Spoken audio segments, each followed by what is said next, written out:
America has shown us over and over again exactly what ambition is and what forms ambition should be shown and how ambition can take you to the top. All we doing is putting the mirror up and showing you that yes, we saw it, yes, we got it, and yes, we're doing it. So that's what this video is about. Way back. All right, I'm gonna let you guys do most of the talking. So, no doubt. Great speed, you ready? All right, so first of all, just simply explain the concept of the video to me. What we're trying to do is use intellect while we rapping.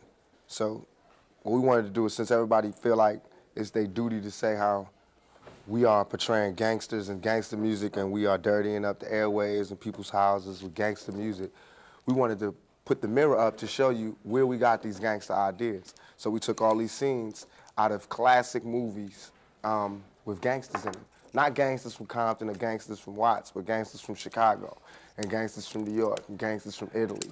Gangsters, not gangsters named Do Dirty and Snoop and Tupac and the Dads and Corrupt, but gangsters named Lucky Luciano and Mafioso Nick. And Tony Corleone and John Gotti, Al Capone and Nitty, all of them. Hop, get close to Snoop. Get close, I want to get both of you in there. Come on! Is this something that you guys came up with the concept and pitched it to Suge, or? I said, whenever you're ready, let me know so we can do the video for 2 of Amerikaz Most, because you know he was going through the court thing. I said, just let me know. So he's like, I'm ready. And he's like, this is what I want. I said, what scenes you gotta have in there? Because all we do, me and Dog, we finna do a movie together called 2 Strikes. So all we do is watch old movies. So all we would come together and be like, did you see this? I'd be like, nah, did you see this? And he's like, oh yeah, I saw that. I'd be like, this scene right here. And we put it together like that. So we never really sat down and was like, I'm gonna give you this and you give me this. We both know what wavelength we on. So he come up with an idea and I'll automatically be like, yeah, that's it. Same thing, vice versa. Plus, we wanted to show like the 2 styles. Me and Snoop represent, to me, my own opinion, we represent the nucleus of the entire ghetto. I represent the hardcore, grab at you, no holds barred, no prisoners, relentless, hustle to the early morning hustler type of person, thug, you know? And Snoop represent the more calm, all legit, right by the book, no waves, let's get our business handled. You know what I mean? We both represent, you know what I mean? Both sides of the game.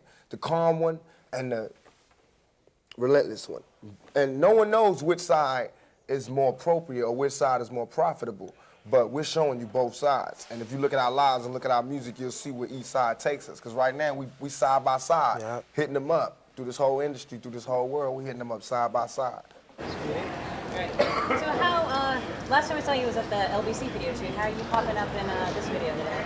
Actually, these is all the homies and they got together to do this video for Tupac. I mean, actually to do the song for Tupac's album. And now we getting together again and collaborate to do the video. That's what it say what the song say, ain't nothing but a gangster party. So all the gangsters is getting together to throw a little party and bring the cameras along so we can have a video.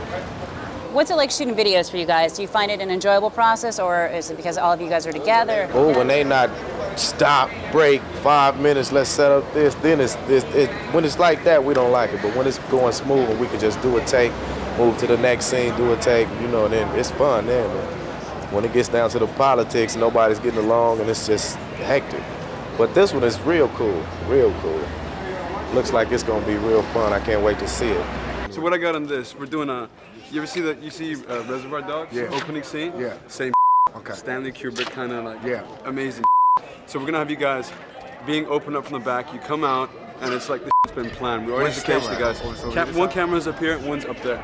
We got a high angle. The high angle is going to see the bodies sprawled out and the pools of blood. Okay. This one's basically just going to see the crumpled up bodies and you guys approaching us right this way. Okay. And then we'll go to performances right there on that spot. For the performance, I want us to get out the car just like you explained. We sitting there, we could be, ain't nobody here to catch us or nothing, so we can still be out here doing the performance. Okay. Then I want a car to come, a police car, that detective, anybody scared, and that's what make us run. Just crashed. We just got out of court. When we leave court, the just crashed. We jump out. It's gonna be police laying down in blood right here. Police laying down in blood right here. The homies just did that. Daz, Nate, Sight, and Bogart. That's who they see. And that's who they see coming out the car. You don't see them shooting or nothing. That's done. Only thing you see is them standing. Like the first part you see is just us. You just see us doing the performance part. Then after we finish the performance, at the end of the at the end of our lyrics for Gangsta Party, when it's just going over like, yeah, West Coast, that's when the car pull up. They all get out the car. Snoop, what's it like, sort of taking direction from Pac when you first? I mean, I know he know what he doing, and I'm looking at it like this. He's a critic, a fan, and a friend. You know what I'm saying? It's the same way I am of him. And first of all, to look at it like that, you got to say, well, I like his music, and I know when he's tight and when he's not tight. So he's gonna correct me and say, well, look here, dog, that's the bomb.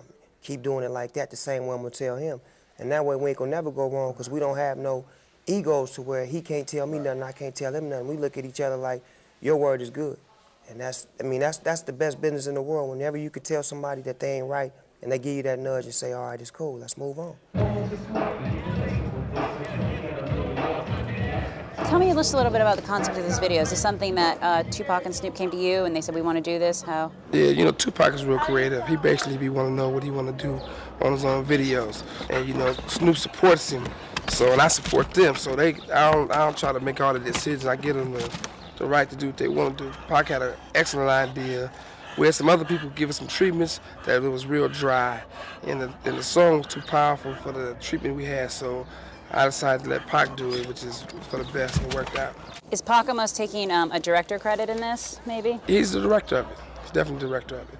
I think he's probably been directing the majority of his videos, but people probably just never gave him the credit. So this time, on Death Row, he definitely get his credit. When you guys were writing two of America's Most Wanted, were you writing it sort of almost as like a you to like the Bob Doles of the world, or people that censor things like that? Or Me what did you guys have in mind? when I wrote it, I was so happy that Pac was out of jail, you know what I'm saying? I was happy, and I was like, damn, I got to give up my best performance. Yeah. You know what I'm saying? To compliment him and not to take nothing away from him, but to let him know that I'm with him. It's just like, okay, the song is 4 minutes, right? You got a certain amount of time to say what you gonna say. So I wanted to be precise to say what I wanted to say. I wanted to let people know I was thinking about my case, and I was thinking about him as well. Because if they take me away, they gotta let him go. So he gonna be speaking for me while I'm in, like I was speaking for him while he was in. So this just networking and letting them know that you can take one of us, but you can't take us both. And if you let us both go, that's where you really did up.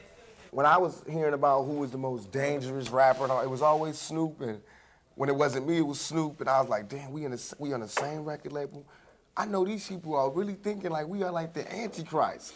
And I remember being in the studio and it'd be me and Snoop, and he had his son in there, and I was in there, and just being out of jail, you know, still having the emotional responses that somebody has when he just got out of jail for a year for a crime they commit. And he in there fighting a trial for murder. We in there with kids and just all our dreams in front of us, all our hopes in front of us. And doing that song was like irony. You know what I mean? Because it was like, in the song, we the big bad guys, but in real life, I mean, this dude a daddy. I mean, a doting daddy, like a pushover daddy. You know what I mean?